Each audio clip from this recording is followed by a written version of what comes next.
Chers frères et sœurs camerounais, nous sommes le 21 octobre 2017 et je viens de voir une vidéo montrant des chars aux couleurs de l'ONU transportés en catimini à travers notre pays. Je dis en catimini car il ne me souvient aucune résolution des Nations Unies en ce sens. J'en déduis donc, comme vous, que la France fomente un complot. Ce ne serait pas le premier. Cette perspective me soulève le cœur et je ne peux me retenir car nous connaissons le mode opératoire qui a mené aux tragédies de la Côte d'Ivoire et du Rwanda, pour ne citer que celle-là. L'heure approche où le Cameroun aura un nouveau président et la France est prête aux pires horreurs pour mettre en place un dirigeant qui continuera de garantir ses intérêts au détriment du peuple camerounais.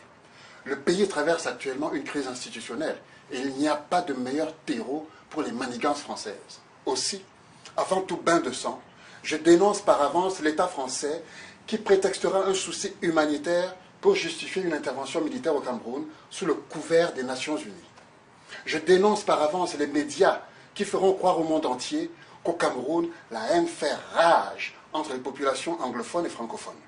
Je dénonce par avance la France qui, à n'en pas douter, corrompra des éléments ici et là pour semer des troubles dans des manifestations pacifiques, de sorte que les médias occidentaux se procurent des images sensationnelles. J'accuse par avance la France et la communauté internationale d'être responsable de toutes les morts par armes qu'il y aura au Cameroun, parce que le Cameroun ne fabrique aucune arme à feu. Je dénonce par avance l'État français qui armera à tour de rôle un camp camerounais contre un autre. J'implore mes frères camerounais de refuser de pointer ces armes contre leurs compatriotes, quel que soit le cas de figure ou les ordres. La France appelle de ses voeux un tel chaos afin d'intervenir héroïquement pour soi-disant sauver des vies. Je parie que son invasion militaire portera un joli nom du genre Opération Rossignol et précédera une mascarade d'élection présidentielle. Et je dénonce par avance et avec mépris le traître qui acceptera d'être placé à la tête du Cameroun à condition de garantir les intérêts français au détriment du peuple camerounais. Chers frères et sœurs, par avance, crions non à cette communauté internationale et à la France qui feront avaler au monde entier qu'elle se soucie du sort des Camerounais. Hurlons par avance dans leurs oreilles que nous n'y croirons pas. Les Rohingyas souffrent de persécutions en Birmanie.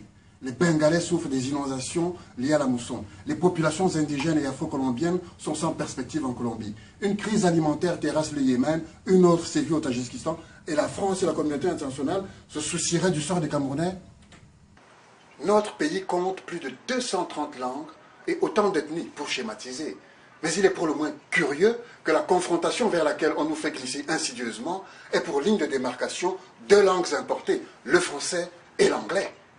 Je l'affirme haut et fort maintenant. Il n'y a absolument aucune haine entre Camerounais, quelle que soit leur ethnie, leur langue, leurs opinions ou leurs revendications.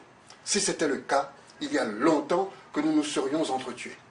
J'affirme qu'il n'y a pas un seul Camerounais qui dénie à un autre sa liberté de revendication. Et toutes les revendications sont dirigées contre le gouvernement et les institutions, pas contre les autres concitoyens. J'affirme que les réformes nécessaires au Cameroun ne concernent pas une population contre une autre, elles concernent tous les Camerounais. Et rien, pas même une puissance étrangère, ne devrait empêcher un dialogue national. Quand bien même une partie de la population voudrait se détacher du reste, ou que le Cameroun déciderait de se diviser en 2, en 3 ou en 10, cela ne justifierait en rien que le gouvernement français et son armée, sous le couvert des Nations Unies, viennent arbitrer quoi que ce soit dans cette affaire. Nous sommes libres dans notre pays d'avoir des opinions divergentes. Cela ne fait pas de nous des ennemis qui auraient besoin d'une force d'interposition pour régler ces problèmes. Mais si la France et la communauté internationale brûlent de s'immiscer militairement dans une histoire d'indépendance, qu'elle envahisse d'abord Barcelone.